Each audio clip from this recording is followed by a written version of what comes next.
Housemates. Housemates. Isa siya sa pinaka-iconic na karakter sa mundo ng Philippine reality TV. Lagi natin siyang naririnig pero hindi pa natin nakita ang kanyang tunay na muka. Sino nga ba si Big Brother ng Pinoy Big Brother o PBB? Noong 2005, unang binuksan ng Pinoy Big Brother House sa Pilipinas. Inspirado ito sa orihinal na Big Brother franchise na nagsimula sa Netherlands. Mula noon, naging bahagi na ng kultura natin ang tinig ni Kuya. Malalim, kalmado, minsan seryoso at kung minsan naman ay may halong lambing. Pero sino nga ba ang nagbibigay buhay sa boses na yon? Marami ang nag-akala na si Direk Loren Jiogue mismo ang boses ni Kuya. Ikaw si Kuya po. Secret. I'm Direk Loren. Some people think I'm Big Brother. It's vlog. Si Direk Loren ang original director at executive producer ng PBB. Siya ang mastermind sa likod ng mga task, twist at major decisions sa loob ng bahay.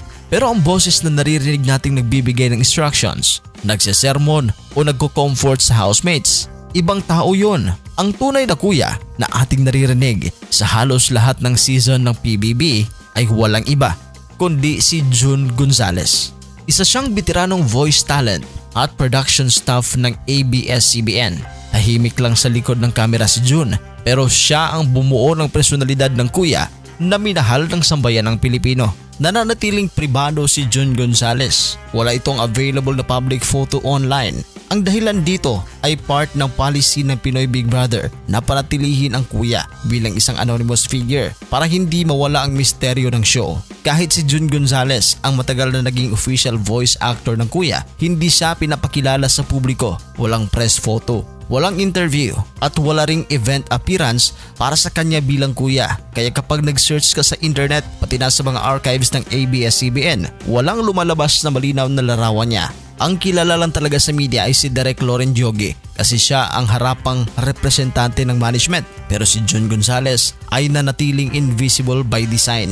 Saan ba nagsimulang kumalat ang pangalan nitong si Jun Gonzales? Hindi man opisyal na in-announce ng ABS-CBN na si Jun Gonzales ang boses ni Big Brother. Pero sa loob ng media industry at sa mga veteran fans ng Pinoy Big Brother, matagal nang bukang bibig sa off-the-record na kwentuhan na si Jun Gonzales ang regular voice actor ni Kuya. Dito nagsimulang kumalat ang pangalan niya sa mga behind-the-scenes kwento mula sa mga dating production staff ng ABS-CBN, lalo na noong late 2000s hanggang early 2010s. May mga interviews rin at podcast guesting noon ni Direk Loren Jiogue kung saan binanggit niya indirectly na ibang voice actor ang nagbibigay boses kay Kuya, at may mga rumors na lumabas sa fan forum tulad ng Pinoy Exchange at Reddit na nag-mention ng pangalan ni Jun Gonzales. Sa ilang mga YouTube commentary at Facebook fan pages tungkol sa PBB history, lumalabas ang pangalan niya bilang bahagi ng loobang kwento. Pero laging may disclaimer na hindi confirmed ng ABS-CBN. Si Jun Gonzales ang nagbigay buhay sa karakter ni Kuya.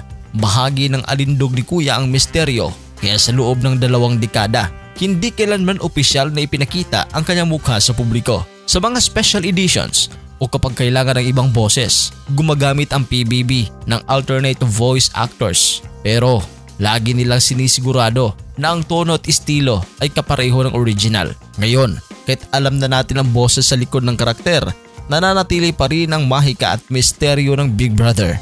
Dahil higit pa sa isang tao, si Kuya ay isang simbolo ng guidance, second chance at ng personal na paglago. Ito ang Showbiz Caster at ito ang the truth behind Kuya sa Pinoy Big Brother. Huwag kalimutan na mag-like, share at subscribe para sa iba pang kwentong showbiz na siguradong ikagugulat ninyo. Maraming salamat po.